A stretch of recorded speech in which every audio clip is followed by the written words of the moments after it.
नमस्कार. आज होती चंपाषष्ठी. म्हटलं चला देवघर थोडं स्वच्छ करूया आणि देवही थोडे घासून घेऊया. त्यासाठी मी सगळे देव जे आहे ते एका ताटामध्ये काढून घेतले. पितांबरी नव्हती म्हणून मी एक पाणी बनवायला घेतलं. त्यासाठी मी 2 ग्लास पाणी घेतलं. त्यामध्ये 2 चमचे मीठ टाकलं. 2 ते 3 लिंबू पिळून घेतले. तुम्ही लिंबूच्या ऐवजी इथे लिंबू सत्वाची पावडरही वापरू शकता. पाणी व्यवस्थित मिक्स करून घ्यायचे आहे. त्यानंतर सगळे जे देव आहेत आपले ते पाण्यामध्ये टाकून द्यायचे आहे. 10 ते 15 मिनिटं ते देव त्या पाण्यामध्ये रेस्ट करायचे आहे आणि त्यानंतर बघा रिझल्ट तुम्ही बघू शकता किती चेंज झाला आहे. मस्त असे चकचक करत आहे. त्यानंतर घासणीने व्यवस्थित घासून घ्यायचे आणि कोरड्या कपड्याने पुसून घ्यायचे. त्यानंतर म्हटलं आता देवघरही थोडं स्वच्छ करून घेऊया. त्यासाठी देवघरामध्ये जे पण फोटो फ्रेम्स वगैरे होते ते मी बाजूला काढून घेतले. त्यानंतर कापडही काढून घेतलं.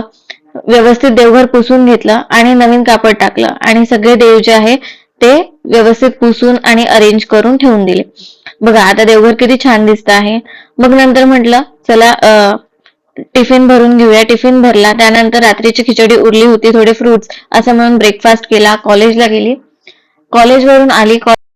कॉलेजवरून यायला खूप लेट झालं होतं म्हणून म्हटलं चला आता पटकन भरीत बनवून घेऊया. भरीताची तयारी केली. मस्त असं भरीत केलं. त्यानंतर नैवेद्य केला आणि त्यानंतर फायनली तळी भरून घेतली.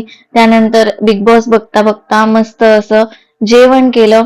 त्यानंतर राहिलेले कामं करून घेतले. किचन ओटा व्यवस्थित साफ करून घेतला. असा होता आजचा दिवस.